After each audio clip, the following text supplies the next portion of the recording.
Mugamba mutya mwe mwenna abali ku channel yaffe eyitibwa Kyayiti YouTube channel yaffe. Kyembasaba mugende mu maaso n'ogyegattako, kigenda kuba kirungi nnyo. Olunaku olwaleero njagadde mbawe ku ddagala. Eddagala lino ddungi nnyo, ligenda kuba nga likuyamba. Tugeze singa obeera onafuye ng'oweddemu amaanyi, liba ligenda kukuyamba bulungi nnyo. Omubiri gwo gugenda kuddamu kufuna amaanyi. Naawe ng'oli mulwadde osobola oddinywako n'osobola okufuna ku maanyi ng'obadde onafuye. Osobola okubeera ng'oli mu lusujjasujja naye n'owulira ng'omubiri gunafuye nga guweddemu amaanyi. Kati osobola okunywa ku ddagala lino, ligenda kukuzzaamu amaanyi mu mubiri gwo.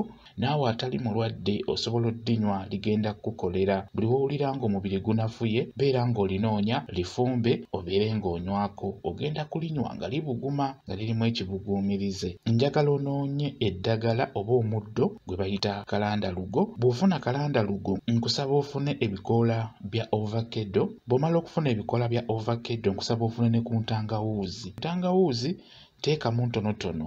Bw'obeera olina alusa, entangawuuzi togiteekamu. Fumba bino byokka bibiri, kalandalugo n'ebikoola bya ovakkedo.